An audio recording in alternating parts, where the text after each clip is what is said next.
noite a todos, graça e paz, amém. Hoje encerra uma semana de trabalho, né? Um tempo que nosso Pai proporcionou para que Sua palavra fosse comunicada, Sua presença revelada, e o intuito de se comunicar das Escrituras e da Palavra de Deus é apontar caminho, é trazer direcionamento e, de alguma forma, por meio do Espírito, iluminar o nosso entendimento, para que a gente possa se adequar àquilo que Ele está fazendo nos dias em que nós estamos vivendo. Eu fui abençoado desde domingo que cheguei aqui, por poder compartilhar e também receber dessa casa e da vida dos irmãos. É sempre desafiador falar em nome do nosso Senhor. Se fosse meu nome era mais fácil, é tranquilo. Mas falar em nome do meu Pai é complicado, porque eu não posso falar o que eu acho. Não é sobre o que eu gosto. Não é sobre como eu penso que as coisas deveriam ser, mas é sobre aquilo que Ele é. É sobre aquilo que Ele está fazendo. E sempre é desafiador falar em nome do meu Senhor, porque eu sei que quando a gente fala, muitas pessoas se decidem ou se posicionam a partir do que estão ouvindo. E nos dias que nós vivemos, que há tanta falácia, tantas coisas sendo faladas, parece que maior responsabilidade, maior temor nós temos com isso. Mas da mesma forma que é desafiador, é um motivo de satisfação. Porque o nosso Pai, Ele proporciona ambientes como esse, de permitir uns caras cheios de limitação como a gente participar do que Ele faz, ao mesmo tempo que nos desafia, nos enche de satisfação. Às vezes eu brinco, eu digo, vai ser Deus bom assim lá no céu, porque para acreditar nos caras que nem a gente, que já deu tanto trabalho, só alguém que é cheio de amor, bondade e misericórdia. E esse é o nosso Deus. Essa é a expressão do nosso Pai. É aquele que a cada manhã Ele nos batiza em misericórdia. Conhecendo as nossas limitações, Ele ainda continua acreditando e nos chamando todos os dias a caminhar mais uma milha. Nesses dias, muitas coisas foram faladas, apontaram para dentro de um tempo, foram palavras de instruções, de fundamentos, de direcionamento, de encorajamento. E hoje, encerrando esse período em que essa casa se reuniu em torno do nome do Senhor Jesus para buscar nele compreensão sobre os dias que estamos vivendo, hoje eu quero talvez só pontuar algumas coisas, para que fique no nosso espírito, como o Cristiano falou, para que a gente venha responder segundo o que nós recebemos.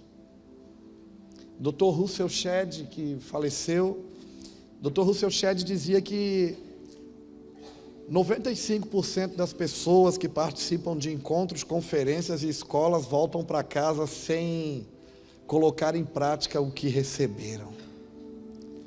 E sempre que eu vou no lugar, eu olho para o lugar e eu penso, aqui tem 5%.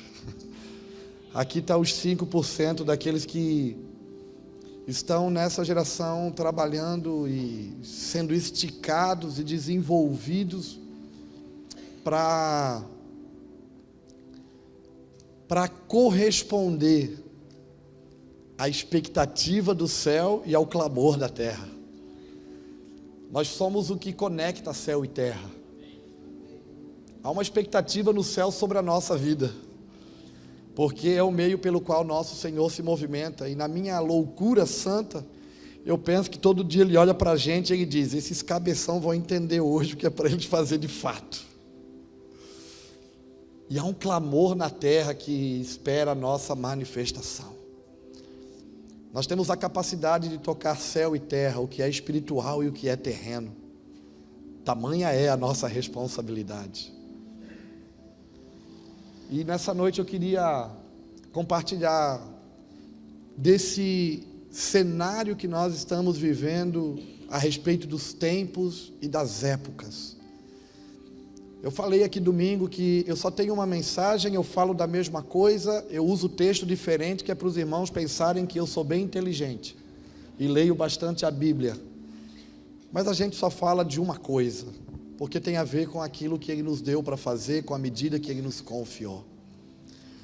Então hoje eu quero pontuar a respeito de tempo, dos dias que estamos vivendo, de como nós precisamos atentar para esses dias, coisas simples, mas que nos últimos anos tem sido balizador para a nossa casa e para a nossa vida.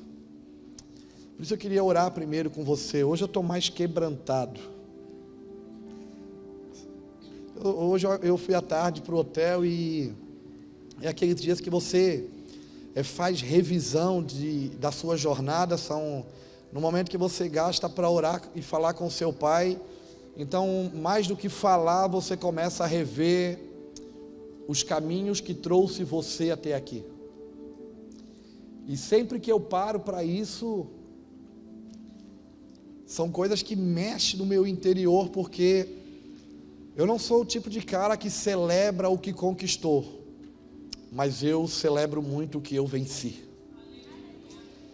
E sempre que eu revejo a minha jornada, eu passo pelos lugares que o cenário apontava que era o fim, o dia era dia de morte, o ambiente era totalmente desfavorável, mas por causa da misericórdia, do favor e da bondade do meu Senhor, Ele me ajudou a vencer.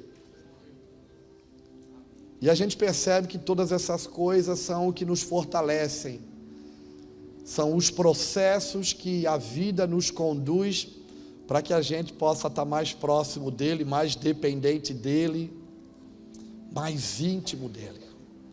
Então eu queria orar antes de a gente dar continuidade, pode ser? Você fica de pé comigo um pouquinho? Aleluia! Há um ambiente totalmente espiritual aqui hoje. Eu percebo que Deus vai trazer asas para alguns voarem. Eu percebo que Deus vai trazer um sentimento de você aceitar os processos da sua vida, porque eles não são para a sua destruição, são para o seu aperfeiçoamento. Eu percebo Deus trazendo encorajamento para alguns que, por causa de algumas situações, tudo que você queria era parar. E Deus está dizendo: vamos, levanta-te, caminha mais uma milha, porque a nossa jornada ainda não chegou ao fim. Talvez hoje eu não vou ser muito profético, eu vou ser mais pastoral. Aleluia.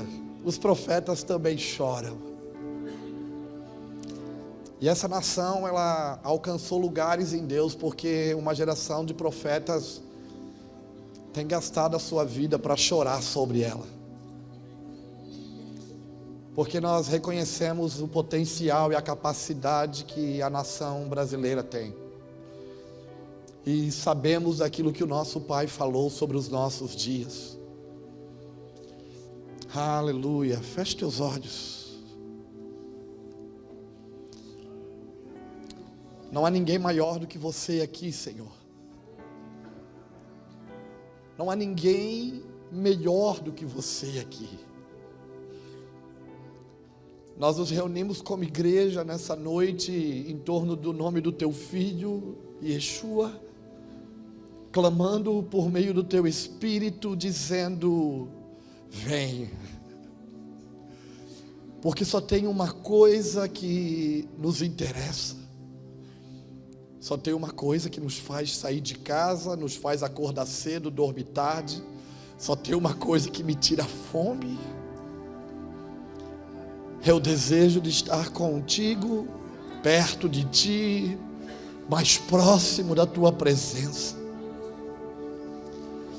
Nessa noite, Senhor, nós nos rendemos à tua vontade. E se pudéssemos falar alguma coisa diante de ti, nós falaríamos não do nosso jeito, Pai, do teu jeito. Não como nós pensamos, mas segundo o que a tua palavra propõe, o que o teu Espírito diz.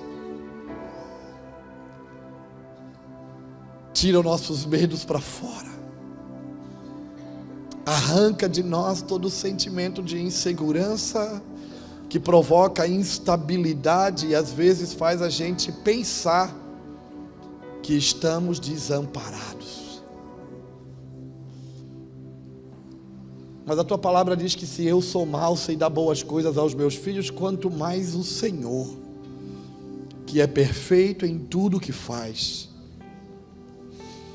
Nessa noite, Senhor, revela teu Espírito e penetra no mais íntimo do nosso ser. Nós declaramos que sem ti nada nós podemos fazer, Senhor.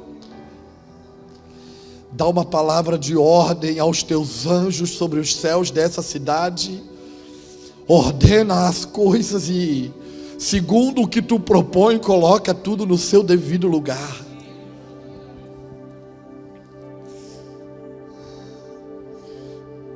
Nós aprendemos, Senhor, por meio da história, que não há 1 centímetro na face da terra, debaixo do céu, que tu não clames que é teu. Por isso resgata o que é teu, toma para ti o que é propriedade tua, o que te pertence. Nós te pertencemos, nós somos propriedade tua. Vem, Senhor, transforma o ambiente de morte no lugar de vida. Tu tens a capacidade de transformar o lugar de enfermidade na cura. Tu faz a tristeza saltar de alegria. Tu faz a estéril ser mãe de filhos. Tu faz o solitário habitar em família. Porque teu, Senhor, é o reino, teu é o poder e tua é a glória para todos sempre.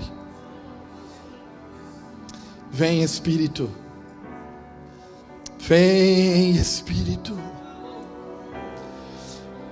Ajuda-nos nas nossas fraquezas e dificuldades. Sim. Naquilo que é difícil demais para nós. Ajuda-nos. Sim. Sim. Ajusta a nossa forma de ver as coisas para que possamos entender o que tu falas nos nossos dias. Sim, Senhor. Tu és o Rei. Tu és o Senhor. Tu és o Senhor. Tu és o Senhor. Tu és o Senhor. Tu és o Senhor. Sim, sim, sim. Tu és o Senhor. Aleluia. Ilumina o nosso entendimento e traz clareza no nosso interior. Nós queremos te ver. Nós precisamos te ver. Nós queremos te ouvir e aprender contigo, que és manso e humilde. Ensina-nos esse caminho de sermos manso e humilde como tu és. Sim, Senhor. Tira de dentro de nós toda mentira maquiada de verdade.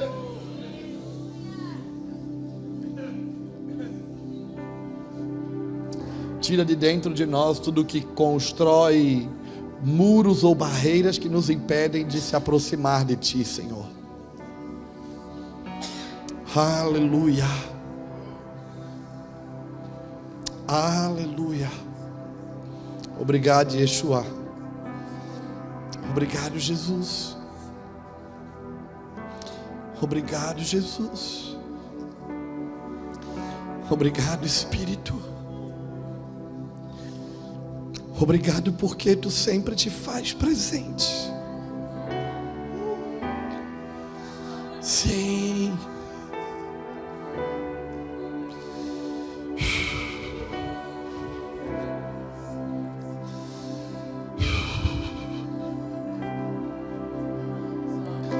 Obrigado, Espírito.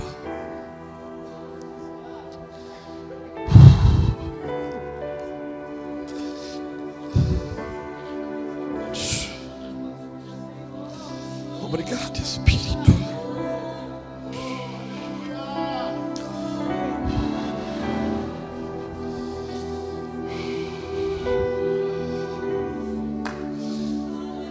Sim. Nos sujeitamos àquilo que Tu estás propondo para os nossos dias. Como igreja nessa nação, nós nos arrependemos diante de Ti, Pai. Perdoa-nos pelas vezes que nós falhamos em dar-Te o louvor que Tu és digno de receber. Perdoa-nos às vezes porque cantamos o que os homens gostam, não o que Tu queres.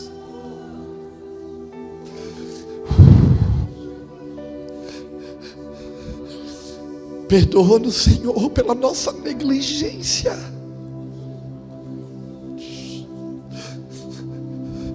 Olha para essa nação, Jesus.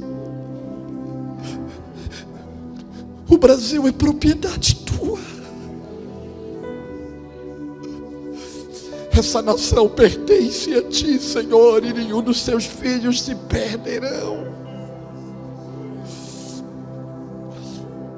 Nós vamos de encontro com aquilo que Tu já falou sobre nossos dias. Alinha o nosso coração ao Teu, Abba. Sim, Pai. Alinha o nosso espírito ao Teu. Imprime no nosso espírito a Tua verdade. Ah, Jesus.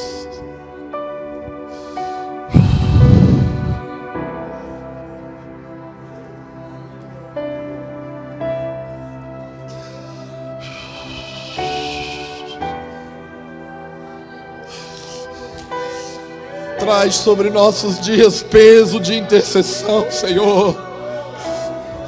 Sim. Traz sobre os nossos dias peso de intercessão. Nós queremos interagir contigo.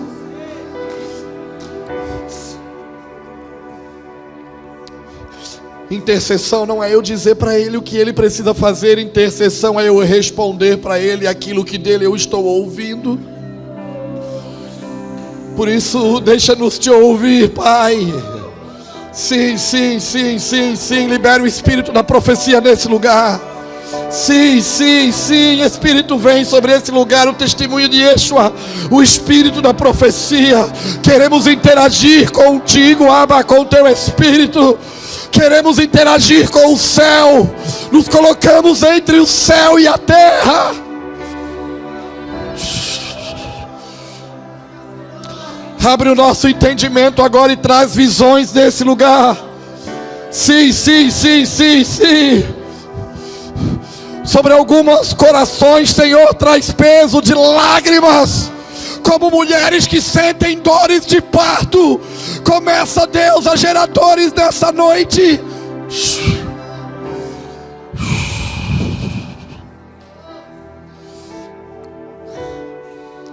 Como aquela que está para dar a luz, Senhor, e se contorce em dores.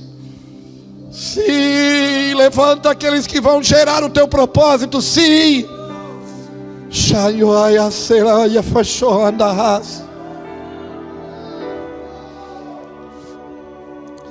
Não é sobre nós, é sobre Ele.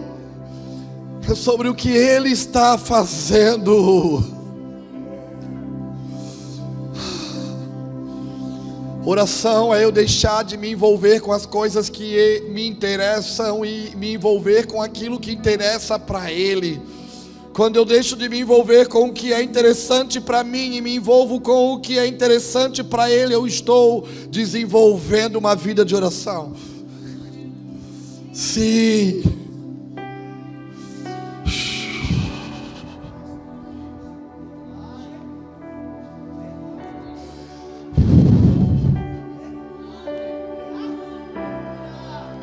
Sim.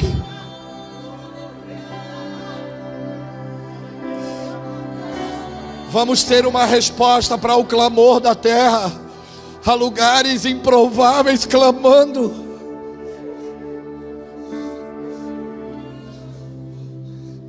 Há filhos que choram, há mães que gritam. Sim. Sabe, a minha oração nesses dias é para que a gente aprenda a chorar por o que faz sentido. Que as nossas lágrimas sejam por aquilo que faz sentido e não pelas coisas que nos faltam. Então nós vamos aprender o que é ser igreja, estar entre céu e terra, quando não chorarmos por aquilo que nos falta, mas começarmos a chorar por aquilo que faz sentido.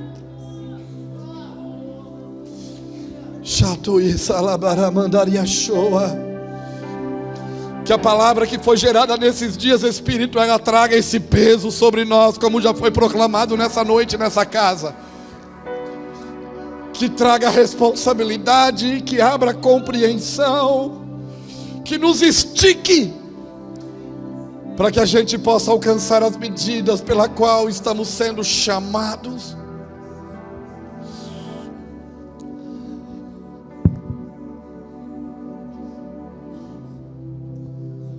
Sim,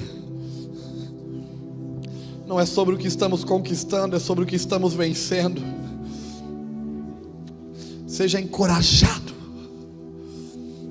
Sim.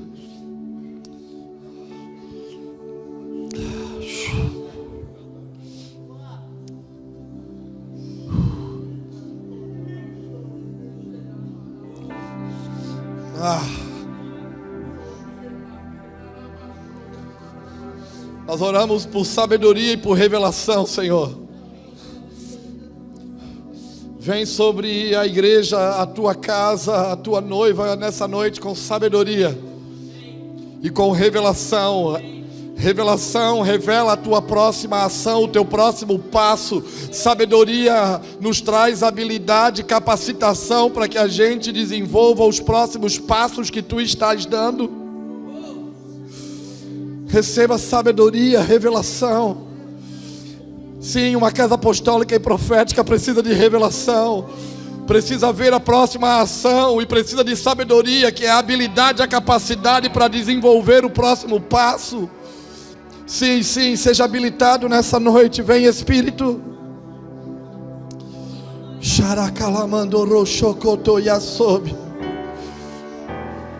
Ativa os dons aqui, Senhor. Essa é uma noite de ativações. Ativa os dons aqui, Espírito. Ativa os dons, traz aquilo que está guardado, escondido. Sim, sim, tira para fora. Tira para fora. Tira para fora. Tira para fora. Tira para fora. Tira para fora. Tira para fora. Sim, sim, sim. Vamos.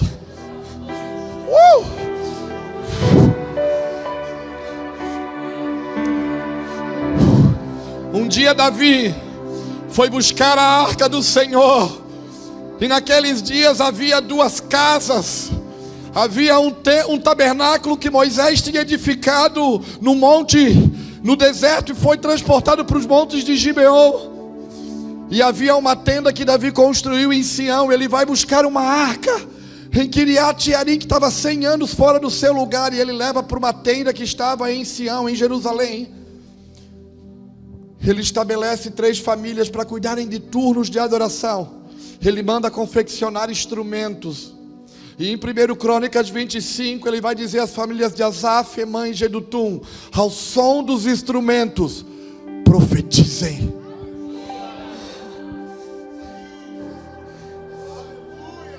O papel sacerdotal, quando nos reunimos como igreja, por meio dos cânticos e dos instrumentos, ao som dos instrumentos, profetizem,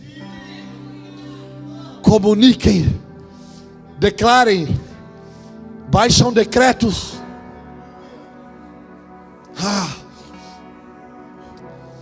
Ao som dos instrumentos, nós queremos profetizar sobre essa nação, Senhor.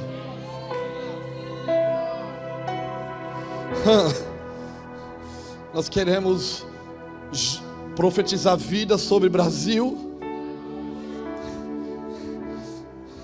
Nós queremos profetizar cura para os lugares dessa nação que foram afrontados com corrupção.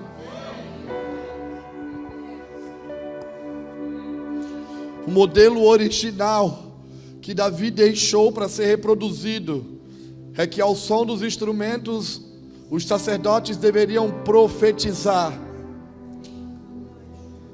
Mas um dia o templo de Salomão foi destruído e Israel foi levado cativo para a Babilônia. Então Nabucodonosor mandou fazer uma estátua e baixou um decreto: quando vocês ouvirem o saltério, a lira, os tambores, ou seja, quando vocês ouvirem os instrumentos, se curvem diante da estátua, porque as trevas sempre buscam copiar o modelo daquilo que é verdadeiro. Nessa nação, nos últimos anos, muitos ídolos foram levantados, e aquilo que era para ser um instrumento de funcionamento sacerdotal se tornou idolatria e adoração a ídolos. Então às vezes a gente se reúne e ao som dos instrumentos, o que a gente faz? Adora os ídolos que nos estão sendo levantados. Mas Davi disse que ao som dos instrumentos era para os sacerdotes profetizarem, porque as trevas sempre buscam copiar o que é verdadeiro. Há coisas que estão sendo reposicionadas nesses dias, e uma delas é o funcionamento sacerdotal no meio da igreja por meio dos dons. E os nossos ajuntamentos vão ter que fazer sentido. Não são só reuniões para que a gente se sinta bem, mas são encontros de propósito que reúne sacerdotes por meio da voz profética, determinando decretos, baixando desenhos e comunicando verdade nas regiões celestiais. Então interagimos com o céu, respondendo a Deus aquilo que dele ouvimos ele falar.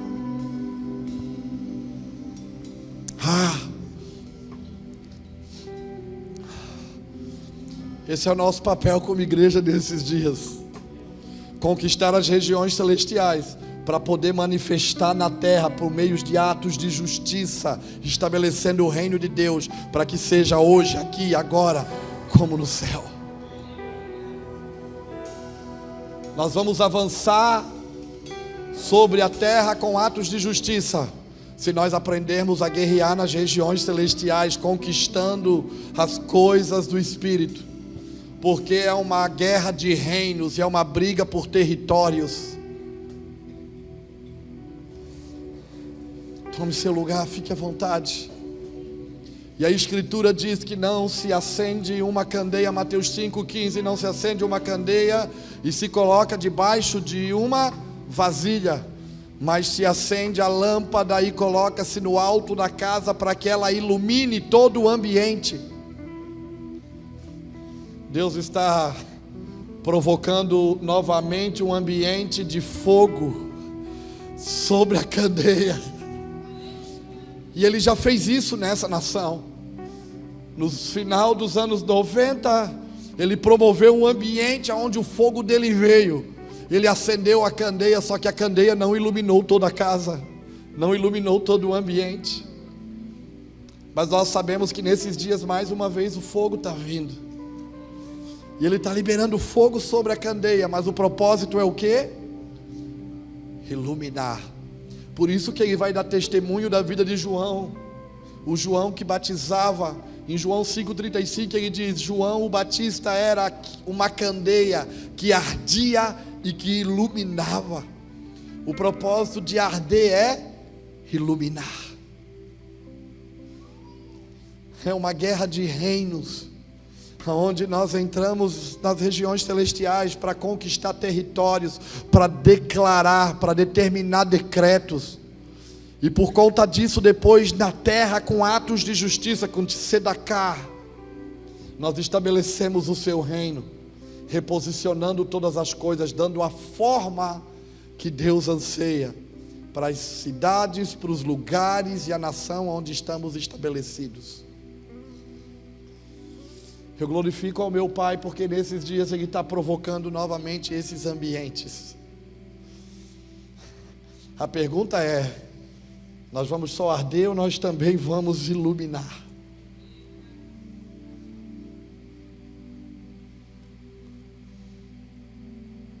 Eu quero nessa noite, de uma maneira bem simples e prática, mais do que pregar, mas comunicar a respeito de um sentimento que tem a ver com as nossas experiências, que tem nos conduzido até aqui e nos feito vencer por meio da nossa jornada. Então não é sobre o quanto de coisas nós já construímos ou conquistamos, mas é sobre o que estamos vencendo por causa de um propósito que é muito maior do que nós, que é revelar Cristo, a vida, a verdadeira vida que o homem precisa.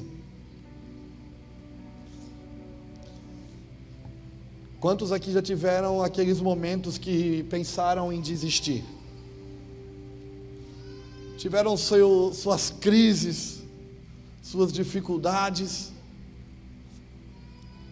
suas decepções, e sempre dentro desses cenários, a gente sempre quer encontrar um culpado por causa das dificuldades que a gente está enfrentando. E não é diferente com a minha vida. Nos últimos anos, alguns momentos específicos da nossa vida, teve aqueles dias que você acorda pela manhã e você diz: esse dia poderia não existir. Já tiveram esse sentimento? Aqueles dias que você olha à sua volta e daí você, com a mente racional humana, você quer fazer conta. E daí você faz uma matemática que nunca vai bater, e daí você diz: não está valendo a pena. Algum tempo atrás eu acordei num dia assim, porque estava vivendo um período assim, uma época assim. Sempre que fecha um ciclo ou encerra um ano da nossa vida, a gente para e faz algumas avaliações, não é assim?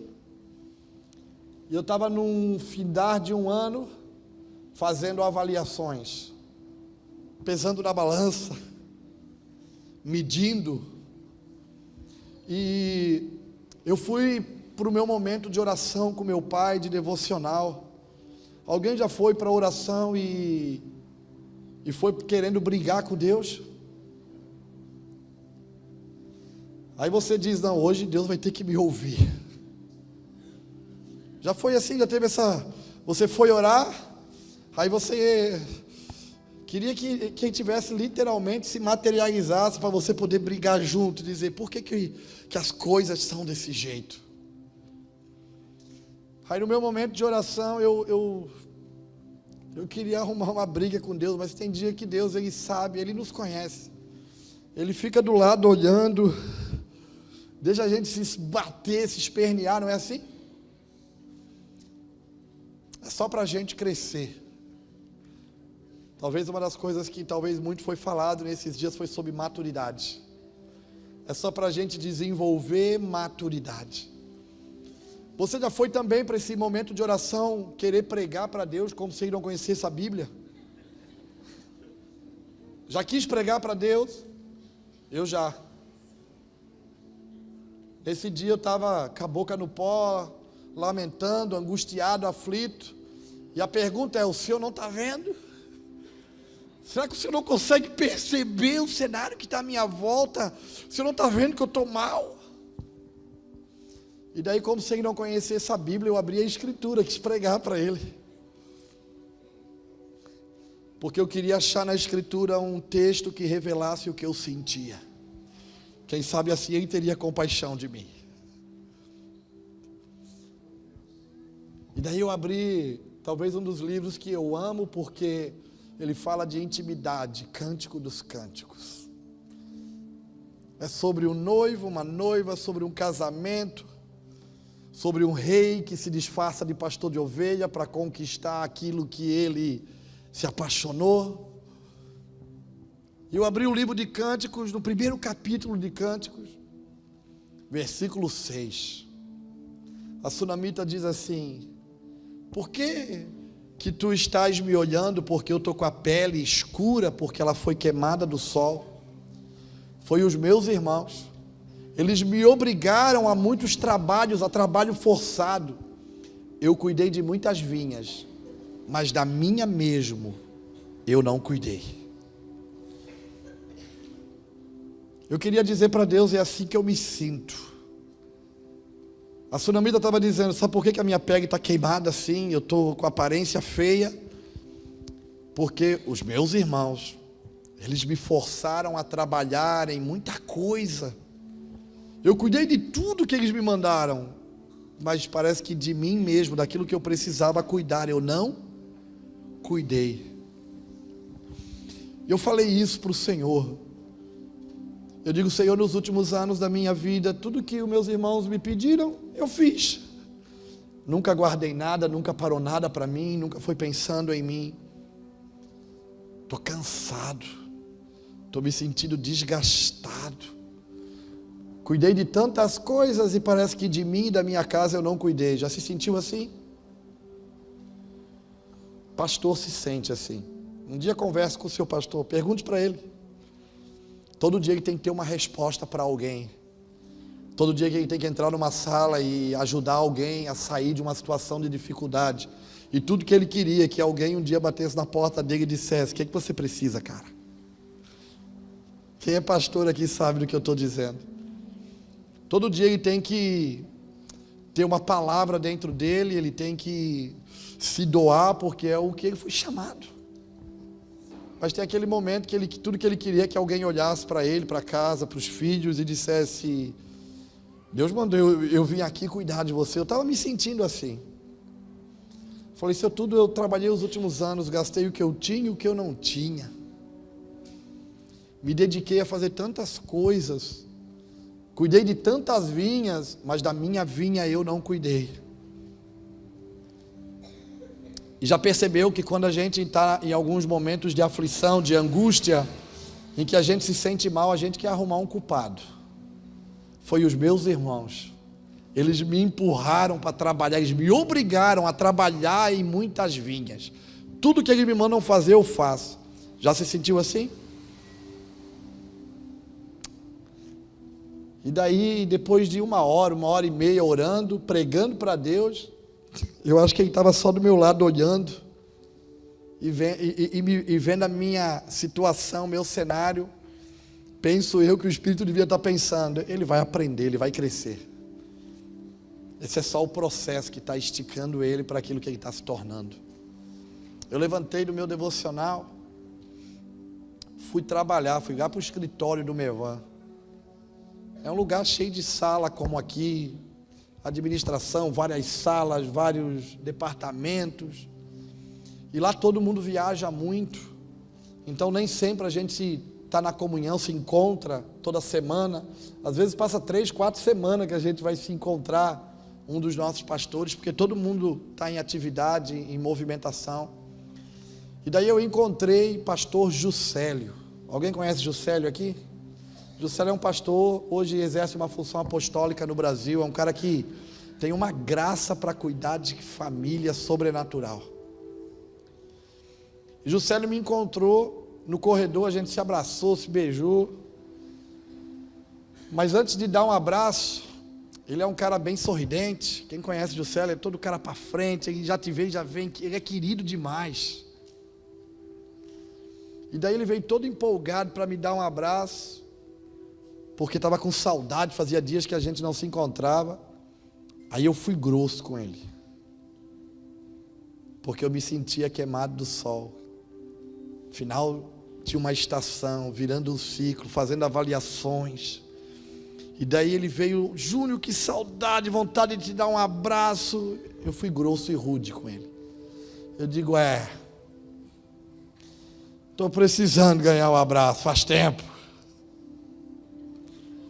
Pastor tem a capacidade de, no tom da sua voz, saber quando você está bem ou está mal. Não é assim? Ele olhou para mim, com aquele jeito carinhoso que ele tem, e disse, você não está bem, né, cara? Aí aquela voz dele me desmoronou, eu digo, não estou. Hoje eu não estou bem. Aí eu preguei para o Juscelio, Cânticos 1:6. Estou me sentindo que nem a sunamita de Cânticos 1:6, Juscelio. Queimado do sol. Meus irmãos me obrigaram a trabalhar em tudo, todos os lugares, tudo que eles me pediram eu fiz. Tenho gastado o que eu posso, o que eu não posso, me dedicado, cara, mas parece que eu cuidei de tantas coisas. Eu cheguei no final de um ciclo, eu estou vendo, que da minha vinha parece que faltei eu me empenhar, eu me cuidar um pouco mais. E as coisas na minha casa estavam tudo em ordem, mas é o sentimento de se sentir desamparado e só. Às vezes a gente passa por isso. Juscelio me beijou, me abraçou, me deu aquele carinho, o calor humano dele. Saiu. Mas antes de sair na porta que leva para a rua, com a mão na maçaneta da porta, ele olha para trás e daí ele fala uma coisa que foi violenta. Ele disse, esse veio acompanhado de uma palavra de cura e de instrução. Com a mão na porta, ele olhou para mim e disse, só não esquece de uma coisa. O rei, ele vai inspecionar as vinhas. E quando ele vir inspecionar as vinhas, ele vai levar a sunamita para reinar com ele num trono de glória. Ela vai sentar com ele na sua casa. Eu digo, uau! Uau! O que mudou, Júnior, de lá para cá? Eu continuo queimado no sol.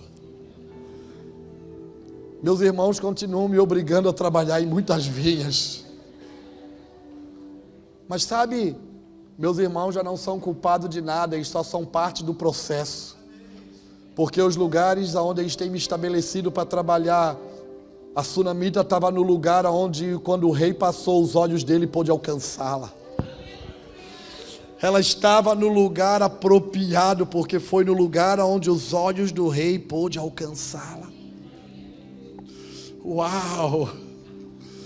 O que mudou? Nada, cara, eu continuo ferrado. Eu continuo guerreando todo dia, em crise toda manhã, queimado do sol toda semana, se gastando, se deixando gastar. Mas mudou o que? Mudou a ótica, a forma que eu vejo as coisas. Eu deixei de ser o coitado da parada. Agora eu sou o ator principal. Eu estou no lugar devido aonde os olhos do rei me alcançam. Eu deixei de me justificar diante dos cenários de dificuldade. E eu estou no lugar onde eu sei que o meu rei vai vir em breve. Não sei quanto tempo vai levar, mas ele vai me achar no lugar que eu preciso estar, cuidando das suas vinhas.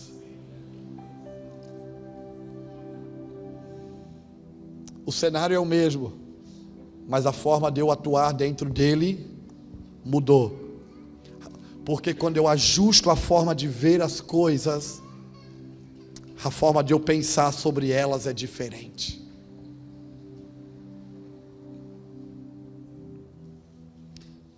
Cânticos capítulo 2, versículo 2 diz: o amado falando da amada: a minha amada é como o lírio entre os espinhos. É assim que ele me vê, como um lírio entre os espinhos. Por que eu estou falando isso nessa noite?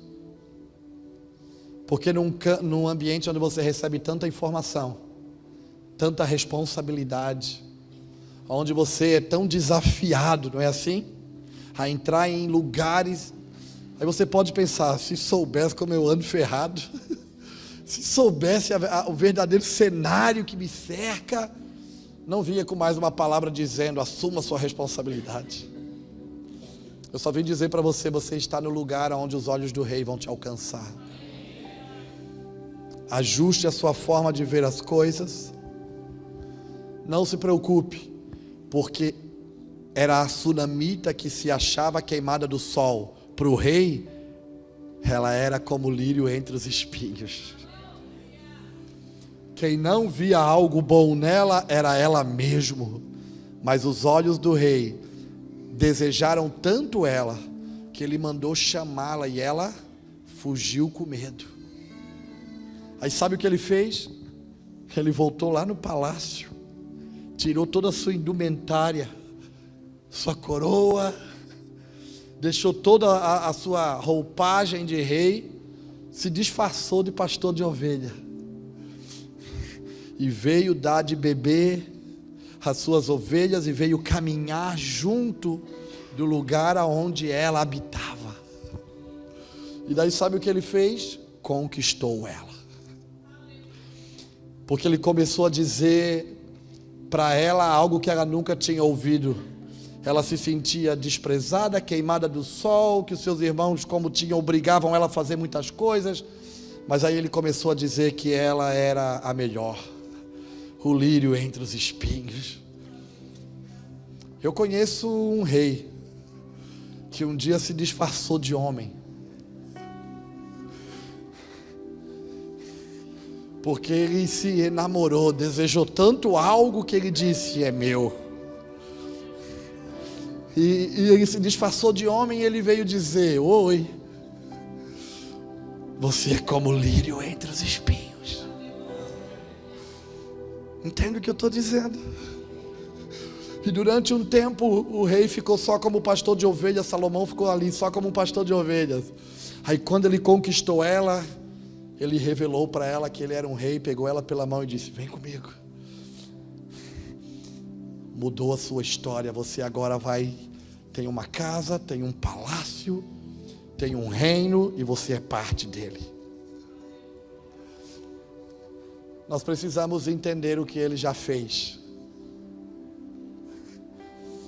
Agora nós precisamos nos deixar ser achado por ele. Entende a história? Um Deus que se disfarçou de homem.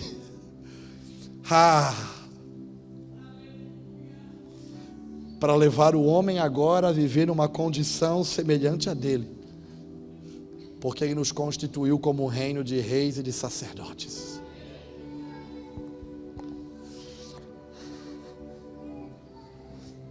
Então por isso que eu não tenho problema de me gastar agora. Porque o meu rei está vindo inspecionar as vinhas. E em breve, em breve, em breve, ele está mudando todas as coisas à nossa volta. Nós só vamos precisar entender do tempo que nós estamos vivendo. Parece que tem algumas coisas que elas estragaram. E por isso que alguns de nós não conseguem compreender o que ele está fazendo nos nossos dias. Eu queria que você abrisse a escritura comigo, em Jeremias 18. Eu ia falar de outra coisa, mas porém, todavia, deixa o Espírito nos levar.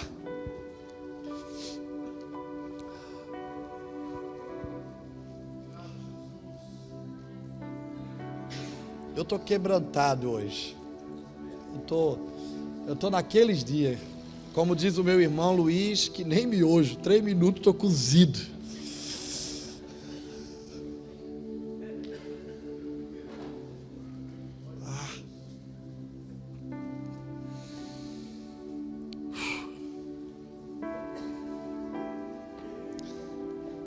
Porque quando eu paro para rever a minha jornada, sabe o que eu vejo? Vale a pena, cara. Quando eu paro para rever os caminhos que eu já trilhei, as coisas que eu já perdi, outras que eu tive que vencer, eu posso dizer, está valendo a pena.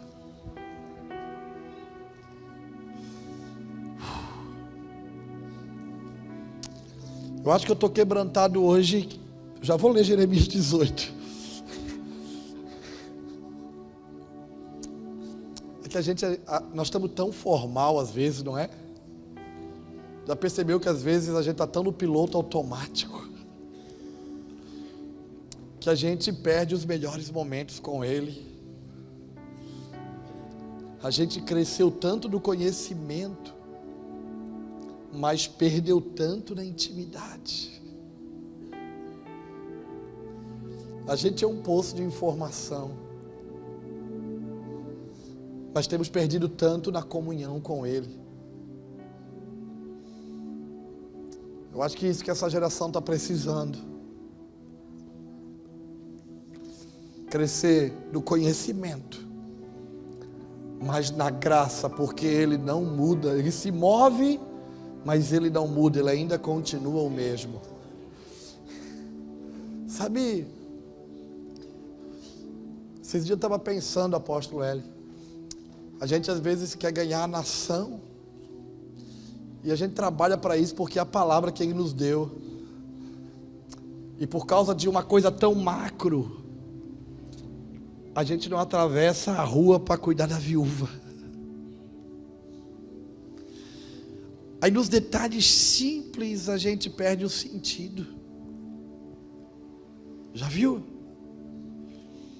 E daí a gente quer as grandes coisas, mas deixa de tocar as pequenas. Na minha caminhada, a coisa que eu tenho aprendido com meu Senhor e com meu Pai é que de tudo que existe, só tem uma coisa que impressiona e que interessa a Ele: é o homem. Nós, como seres humanos, nós nos impressionamos com muitas coisas. Não é assim? A gente gosta de, quando vê uma casa bonita, a gente diz, cara, que casa bonita, que construção bem feita. Um carro, o homem gosta de carro, não gosta? De moto. Quando vê um carrão top, a gente ouve o ronco de, cara, que carro top. Mulher gosta de roupa, sapato. Ela passa no shopping, vê aquele negócio diferente, ela para ali e fica olhando. Ela nem compra, mas ela fica admirando. Tem problema essas coisas? Não, nenhum. Mas nada disso impressiona Deus. Deus só se impressiona com homens, com a minha vida e com a sua. Nesses últimos anos da minha caminhada, eu aprendi que uma maneira prática, simples, de tocar Deus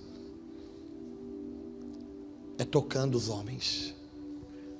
Uma maneira simples de servir a Deus é servindo os homens. Entende o que eu estou dizendo? Porque é por meio dos homens que Ele se revela e se manifesta. Então às vezes a gente perde os momentos importantes porque são coisas pequenas, simples, que se você parar, se eu parar, a gente muda a história, a vida de uma pessoa, de uma família, de alguém. Sabe por que esse cara cabeludo, barbudo está aqui hoje falando com essa cara de maconheiro que eu tenho? Uma cara de maluco, meio estranho. Sabe por que esse cara pode estar aqui hoje falando? Porque um dia teve alguém que olhou para esse cara e ele não era tão... não tinha essa credibilidade de hoje. Era só alguém esperneando, jogado numa poça de sangue. Mas teve alguém que parou, olhou e disse: uau! Ele não olhou o que eu era, olhou aquilo que eu poderia me tornar na mão do Senhor.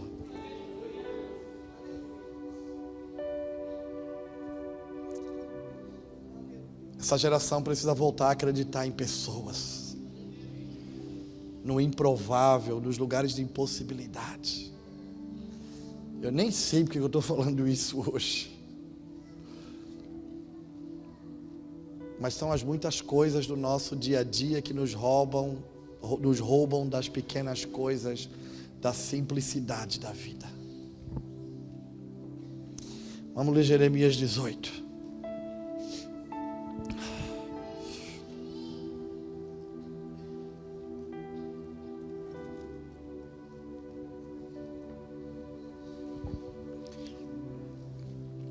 A palavra do Senhor que veio a Jeremias dizendo: levanta-te, desce à casa do oleiro e lá eu te farei ouvir as minhas palavras.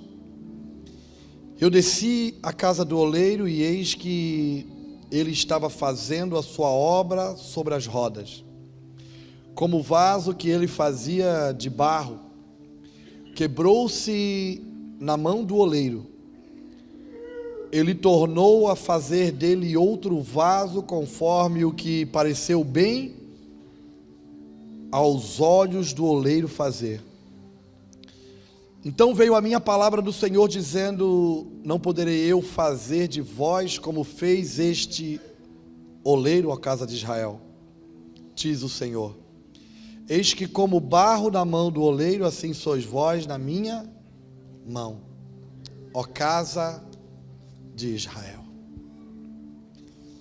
Alguns meses atrás, por conta desse texto, o Senhor tem plantado dentro de nós um sentimento de esperança. Agora, o sentimento de esperança foi desenvolvido dentro de nós a partir de querer entender o que Ele está fazendo. Nós acabamos de ler no livro de Jeremias dizendo: e veio a mim a palavra do Senhor, dizendo: levanta-te ou desperta-te e desce à casa do oleiro, porque lá eu te farei ouvir as minhas palavras. Quando eu li o texto e o Senhor ministrando comigo, eu pensei: espera aí, se veio a mim a palavra do Senhor,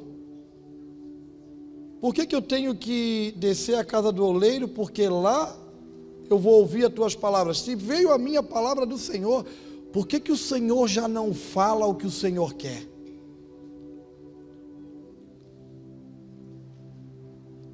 Porque Jeremias precisava descer para ver o oleiro trabalhando, para entender o que Deus estava comunicando. Muitas vezes nós não entendemos o que Deus fala porque não paramos para prestar atenção no que Ele está fazendo. Veio a minha palavra do Senhor dizendo: desce à casa do oleiro, lá eu vou te fazer ouvir as minhas palavras. Deus estava dizendo: Jeremias, presta atenção no que eu estou querendo fazer e tu vai entender o que eu estou comunicando a partir do que eu estou fazendo. Jeremias desceu e chegando lá, o que ele viu? O oleiro trabalhando sobre as rodas, fazendo a obra da sua mão. E o que ele fazia, estragou, perdeu a forma. E a Bíblia diz que o oleiro voltou a fazer outro vaso, segundo o que bem pareceu aos seus olhos fazer. E daí Deus diz para Jeremias: Jeremias, não posso eu fazer com a casa de Israel assim como o oleiro fez com o vaso. Não são assim vocês, a casa de Israel não é assim nas minhas mãos. A gente tem cânticos, canções sobre o oleiro, não tem? Senhor, eu quero ser, Senhor amado, eu quero ser como um vaso na mão do Oleiro, uma canção antiga. O texto de Jeremias 18, Deus não está falando sobre um indivíduo, Ele está falando sobre uma nação. Sobre a nação de Israel, sobre a casa de Israel. Ele não está fazendo menção sobre o indivíduo, mas sobre toda uma nação. E dentro desse texto o Senhor nos trouxe esperança, por quê? Porque nós começamos a parar para prestar atenção no que Ele está fazendo, e quando paramos para ver o que Ele faz, a gente começa a entender o que Ele comunica.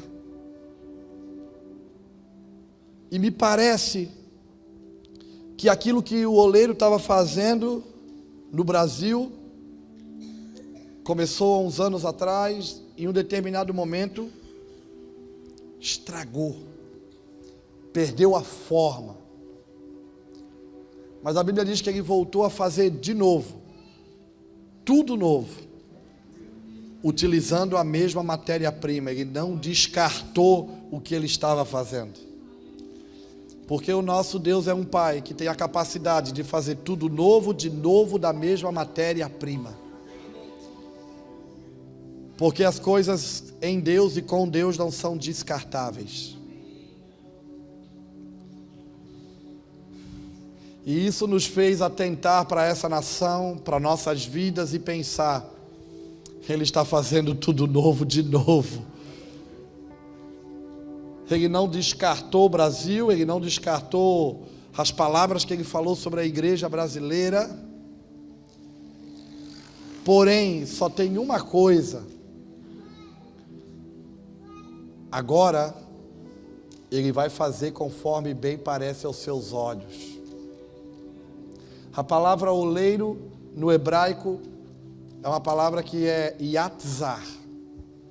E a tradução para essa palavra yatzar é aquele que dá a forma.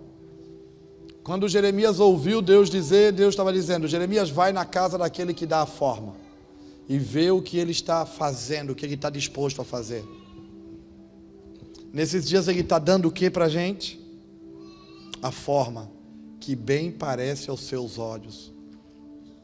Para fazer o que Ele estava fazendo, Ele precisou colocar as mãos. E quando Ele coloca as mãos, Ele deixa o quê? As suas digitais, a sua identidade. Ele está trabalhando nesses dias para um tipo de pessoa, um tipo de igreja, para que essa nação tenha a sua identidade. Para que essa nação, a minha vida e a sua vida, reflita o seu caráter. Tem coisas que para a gente parece que perdeu o sentido. E diante de tudo que se ouviu nesses dias, eu quero deixar uma palavra de esperança, de encorajamento. Ele está fazendo tudo novo de novo. Utilizando uma matéria-prima que por algum momento parece que perdeu o seu sentido. Mas Ele não está nos descartando. Nem a minha vida, nem a sua, nem aquilo que parece que deu errado, porque Ele ainda é Deus. E às vezes a gente é burro de pensar que Ele perdeu o controle. Nosso Deus nunca perdeu o controle de nada. E nos últimos anos, nós percebemos que Ele tem trabalhado para nos conduzir a um lugar, para que a gente resgate o que a gente perdeu. Há um ensino e uma alegoria que a gente utiliza, que eu falo já há uns 5 anos. E enquanto eu estou falando dessas coisas aqui, está na minha mente, está no meu espírito, e eu quero selar essa noite, fechando esses dias, falando também disso. Nesse tempo nós percebemos que Ele está nos levando para um lugar onde nós vamos resgatar valores que nós perdemos, restaurar princípios que nós deixamos de viver e quebrar conceitos que nós criamos da nossa mente. E coisa dos últimos 5 anos, nós falamos disso, e eu já repeti isso muitas vezes, e eu não tenho problema de ser repetitivo, nenhum. Porque eu sei que Ele ainda está fazendo essas coisas para nos colocar no lugar devido. A Escritura ensina no capítulo 15 do Evangelho de Lucas a respeito de arrependimento. Jesus ele vai falar, Yeshua vai falar para algumas classes de pessoas. Ele está falando aos seus discípulos, aos fariseus, aos publicanos, aos pecadores. E por 3 parábolas ele menciona e fala a respeito de arrependimento. No capítulo 15 de Lucas. Ele vai falar de uma ovelha que por sua inocência se perdeu. Ele vai falar de uma mulher que tinha 10 dracmas e perdeu uma por descuido. E ele vai falar de um filho que escolheu se perder. E quando ele encerra cada parábola, ele está falando de arrependimento, da necessidade de nós voltarmos.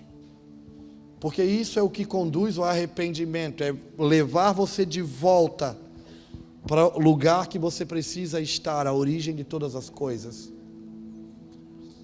E nesses anos, pensando sobre isso, e em alguns lugares a gente falou sobre capítulo 15, versículo 8. Versículo 8 do capítulo 15 diz que: qual a mulher que tendo 10 dracmas, perdendo uma, não acende a candeia, ilumina a casa, varre a casa com diligência, até encontrar a dracma, e encontrando, chama suas amigas e se alegra com elas. Não é em todos os lugares, mas na Escritura, em alguns lugares, a gente tem como um símbolo, uma tipificação, a mulher como igreja. Então a gente pode, talvez, pensar, usando esse texto, como essa mulher sendo uma, e igreja somos nós. E essa igreja que carregava 10 dracmas, perdeu uma.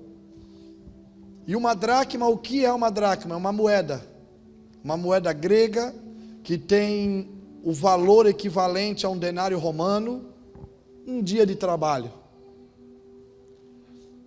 E uma moeda é algo que tem valor. Não é isso? Uma moeda é algo que tem valor. Nós poderíamos pensar sobre uma igreja que perdeu valores. E onde é que ela perdeu valores? Aonde? E quem é a igreja? Somos nós. E onde é que às vezes nós perdemos valores? Dentro de casa. A minha esperança está no que Deus falou e no que Ele vai fazer. Mas eu sei que nesses dias Ele está trabalhando para nos reposicionar, resgatando o que perdemos. Na minha concepção, a colheita das uvas estão pronta para produzir um vinho novo. Mas há uma necessidade da restauração dos odres, o recipiente que vai absorver o que ele vai fazer, derramar um vinho novo. Porque não se deita vinho novo em odres, porque senão rompe-se o odre, perde-se o... Eu penso que ele está trabalhando no recipiente, em nós, porque as coisas nos próximos anos vão ser violentas. Há uma colheita de uvas, Ele não mente. A gente pode pensar, uma mulher que perdeu valores. Para encontrar o que ela perdeu, ela viveu um processo. E o primeiro processo foi o que? Acender uma para iluminar a casa. Em alguns lugares na Escritura, quando se fala de lâmpada, aponta para o Espírito de Deus, o Espírito do Senhor. Nós temos pensado nesses dias sobre como nós crescemos no conhecimento e diminuímos na relação com o Espírito. Talvez na nossa geração, uma das grandes necessidades dos nossos dias como igreja, reconstruir um lugar de intimidade com o Espírito Santo, porque é Ele que ilumina toda a casa. Nós falávamos num café agora com o apóstolo Hélio, com o apóstolo Cristiano, sentado à mesa, e como é bom sentar à mesa, a gente aprende muito.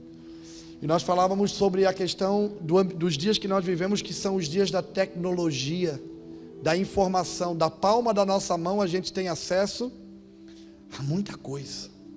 Tem ou não tem? Nós poderíamos fazer a partir da próxima sexta-feira o Seminário da Santidade. E daí nós vamos falar sexta, sábado e domingo sobre santidade. Aí eu vou no Pastor Google e eu vou digitar santidade. Aí na palma da minha mão vai abrir um leque de informações, apostilas, livros, ministrações, ensinos, escolas que falam do quê? De santidade. Aí eu vou preparar o meu estudo de santidade. Nós vamos passar aqui 3 dias, eu vou ensinar sobre, mas não quer dizer que eu sou santo. Entende o que eu estou dizendo? Ou poderíamos falar do amor? Não, é a conferência do amor ágape. E daí eu vou criar a minha informação toda sobre o amor, mas não quer dizer que eu amo. Entende o que eu estou dizendo? Não anula o estudo e a busca pelo conhecimento e pela informação, porque isso vai desenvolver sabedoria em nós. Mas o que transforma a vida de um homem, e um dos homens na Bíblia que me chama a atenção é Esdras, quando ele, junto com uma comitiva, volta para Jerusalém para restaurar uma casa que estava em ruínas há 70 anos, que era o templo em Jerusalém. A Bíblia diz no capítulo 7 que o êxito deles retornarem foi porque este Esdras, um escriba da lei, um estudioso da lei, ele aplicou o seu coração para fazer 3 coisas: buscar a lei, viver a lei e ensinar a lei. Às vezes a gente quer saber para ensinar, não para viver. Então nós somos uma geração carregada de informação, e nem sempre a informação reflete no que realmente nós somos. Entende o que eu estou dizendo? E por que eu estou falando isso? Nós estamos encerrando dias violentos, de palavras violentas. Mas se isso não for aplicado na minha vida, é só mais um monte de anotações que nós vamos ter para falar bonito para alguém um dia. Não é assim? É mais uma frase de efeito que a gente vai ter. É mais uma informação que a gente ganha. Essa geração a gente tem aprendido muito, mas a gente tem priorizado a intimidade pouco. E o que ilumina a casa é a relação com o Espírito, não tem jeito. Sabe o que é a relação com o Espírito? É quando você está sem roupa de frente para o espelho. Aí não adianta, o espelho revela literalmente como você é. Porque quando a gente se veste, a gente até bota umas coisas para dar uma disfarçada. Eu gosto bastante de roupa escura, esconde bem a minha barriga.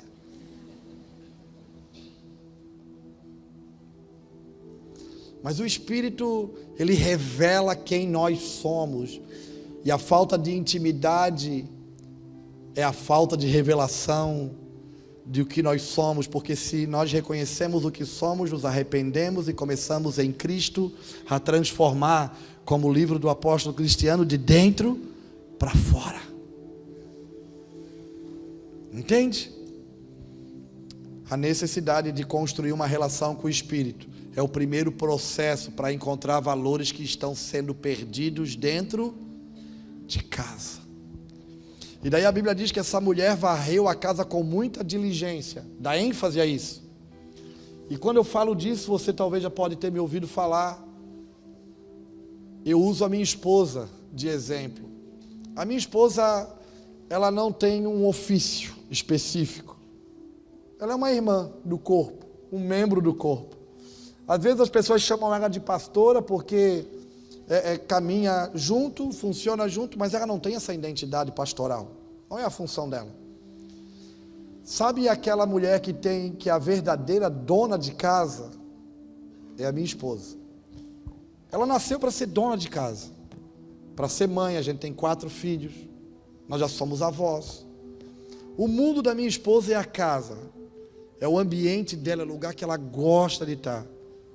Nossa casa não é grande, é pequena, mas eu levo ela para passear em muitos lugares. Daqui a pouco, 2, 3 horas depois de passeio, ela diz: vamos para casa. Ela gosta da casa, é o lugar dela. E como dona de casa, todo dia a mulher que vive, que não tem muita atividade, que não tem atividade fora, a minha esposa não dirige, do portão para fora, meu irmão, não conta com ela. Eu chego amanhã em casa, eu vou ter que ir no mercado junto. Vai comprar roupa para os meus filhos, eu vou junto com ela. Ela espera eu chegar para comprar. A roupa dela, eu sei o número do sapato, da calça, da camisa dela, porque eu compro junto. Ela espera eu chegar para levar ela. Do portão para fora, ela não vai funcionar muito bem. É totalmente analógica. Ela não tem celular. Para falar com ela, eu viajo, nós nos falamos pouco. Eu ligo no telefone fixo, ou eu mando o WhatsApp da minha filha ou do meu filho. Aí ela olha, responde, ela não usa celular. Ela é totalmente, parece que é de outro planeta.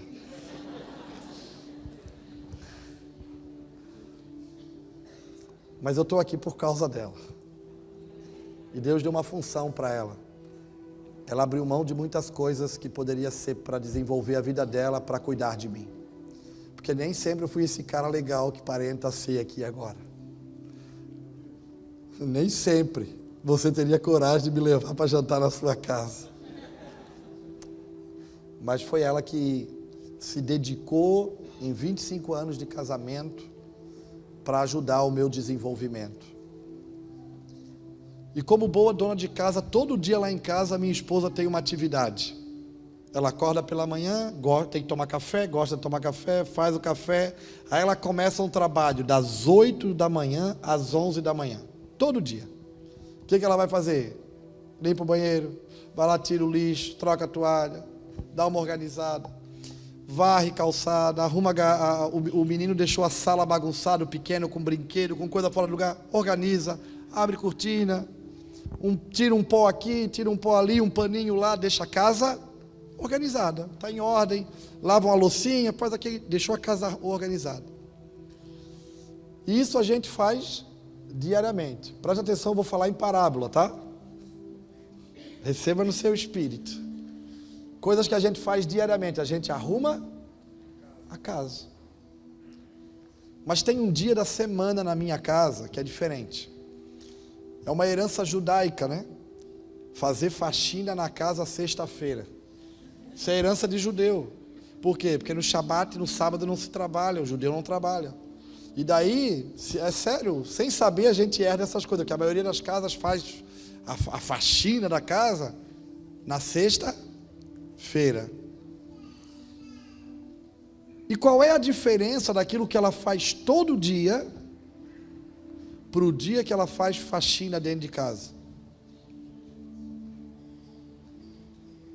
É que no dia que ela faz faxina dentro de casa, ela tira tudo do lugar.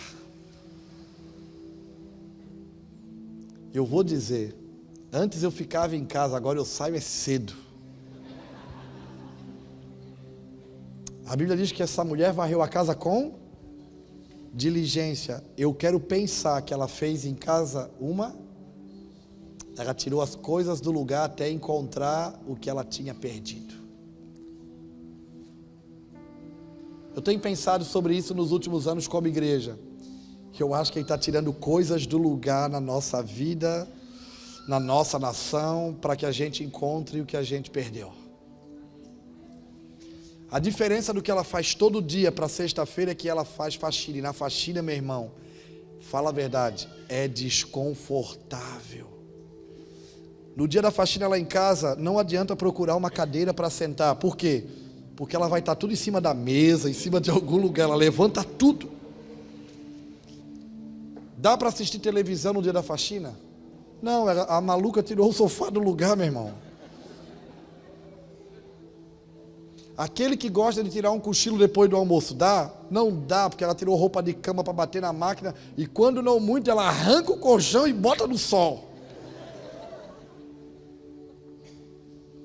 Antigamente eu acordava, ela olhava para mim e dizia, arruma alguma coisa para fazer, porque hoje tem faxina. Eu já sou mais esperto, Saio antes. Aí eu volto para casa meio-dia, cara. Fala a verdade, no dia da faxina não tem comida boa em casa. Sabe o que a gente come no dia da faxina? Um monte de coisa que foi a semana toda guardada em potinho. É assim aqui também? É mais ou menos, tá rindo porque é parecido? Quando não muito, ela diz, come na rua ou traz uma marmita. Ou senão ela diz, se tu vai comer em casa, no dia da faxina, a mesa está posta? Não, está tudo em cima do fogão na panela. Porque a mesa está cheia de cadeira em cima.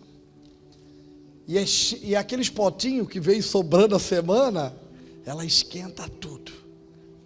E daí ela olha para ti quando tu chega no fogão e tu vai pensar em reclamar, ela diz assim, ó, não reclama porque a prioridade de hoje é limpar a casa. Eu tenho pensado que nesses dias nós vamos ter que comer algumas coisas que estavam guardadas na geladeira. A gente está preocupado com a grande revelação do momento. Não é assim? E Deus está dizendo, cabeção, vocês vão ter que comer algumas coisas de novo que vocês não souberam praticar ainda. Por isso que eu repito a minha palavra, não tem nem problema. Os caras graves ficam uma porcaria, porque é tudo repetido. Se botar no Mevan, tem 10 pregações no YouTube, 9 fala a mesma coisa. Porque eu ainda não absorvi toda a mensagem do que eu ouvi nos últimos anos. Não tenho problema de repetir. Eu penso que ele está fazendo a gente entrar na geladeira, tirar os potinhos, achou que isso aqui já foi pronto. Ele está dizendo, não, meu irmão, come de novo. Essa coisinha simples aí que você nem sequer praticou. Não é assim? Rapaz, pastor passa trabalho. Ele passa a semana preparando a mensagem para domingo à noite. Aí ele vem, prega domingo à noite, aquela palavra, chora, rola no chão todo mundo, aquela coisa. Segunda-feira a maioria já esqueceu o que ele falou, já está pensando no que ele vai falar no outro domingo. A gente sempre está em busca de algo novo e não pratica o que já ouviu. E daí quando eu chego em casa, na sexta-feira, na hora do almoço, que vou ter que comer a comida requentada, uma das coisas que me assusta é porque está tudo de perna pro ar, tudo fora do lugar. Tem uma geladeira aberta pingando água, um monte de coisa em cima de uma mesa pingando água, descongelando. Eu olho para o cenário e digo, essa mulher não vai dar jeito nessa casa hoje. Aí eu volto no final do dia, como a casa está? Organizada. O que eu penso? Deus está tirando as coisas do lugar, parece que está virando de ponta cabeça. Ele está desorganizando para a gente poder encontrar o que perdeu dentro de casa. Já viu a nossa nação? Está desorganizada. Tá ou não tá? Tá tudo fora do lugar. Por quê? Porque a igreja dessa nação precisa encontrar a dracma, o valor perdido. E se nós encontrar, nós vamos poder chamar os nossos vizinhos e dizer, encontramos, vamos a um novo tempo que nós estamos vivendo. Entende o que eu estou falando? É parábola. É para fazer pensar. E não é para pensar em quem está lá fora, é na gente. Não é? Ele está fazendo assim, ó.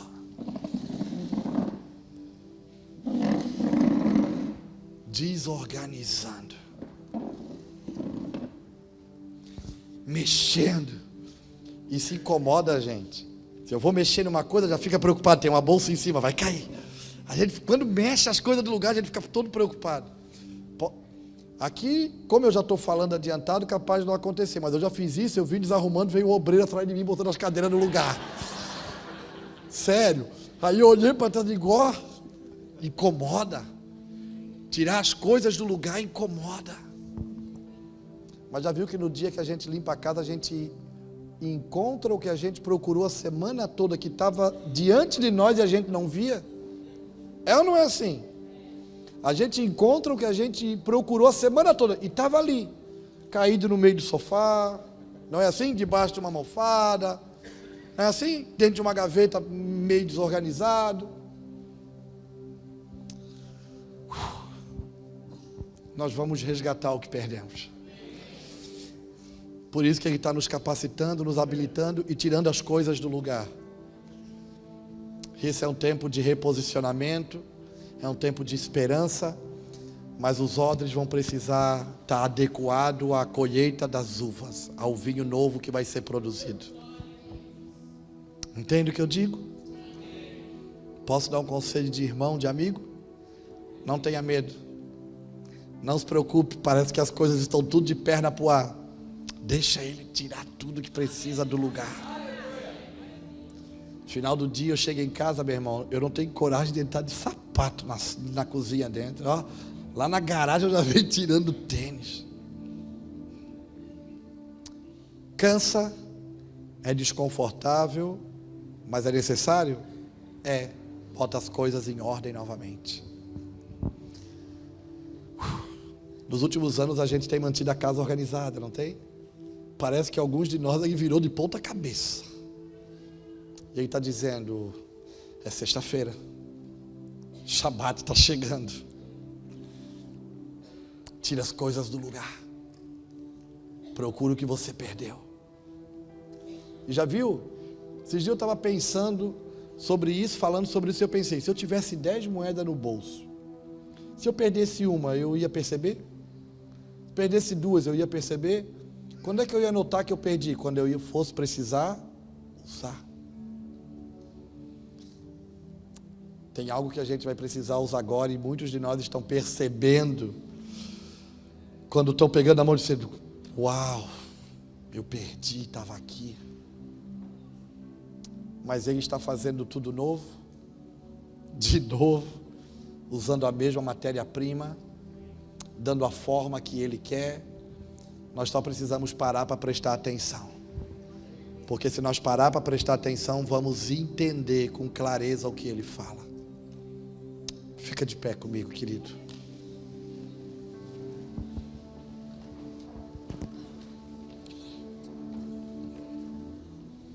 Eu confesso que nessa noite, aqui no meu iPad, estava para mim pensando sobre tempo, modo.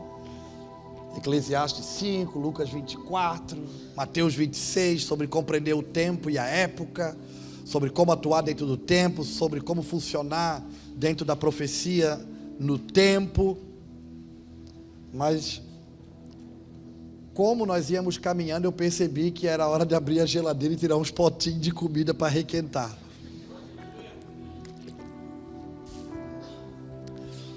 Porque nós fomos encorajados e instruídos nesses dias com tantas palavras, com tantos ensinos violentos. Alguns homens passaram aqui como o apóstolo Lara, que é um cara que toca as nações da terra, como Jackson, como os pais dessa casa.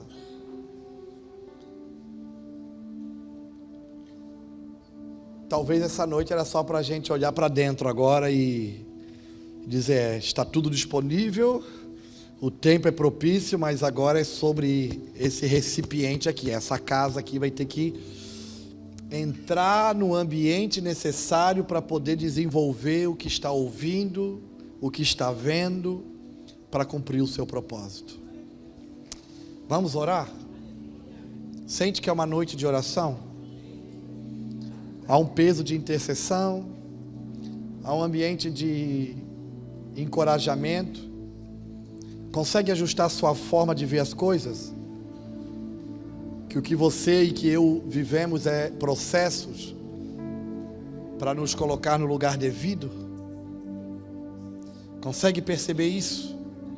O cenário que está à nossa volta, por mais desconfortável, ele é favorável, porque é o que Ele está promovendo para a gente ser inserido no que Ele está fazendo. Vamos ter um momento de oração. Queria chamar, está aqui já, gurizada, os irmãos do louvor, que ministram essa casa.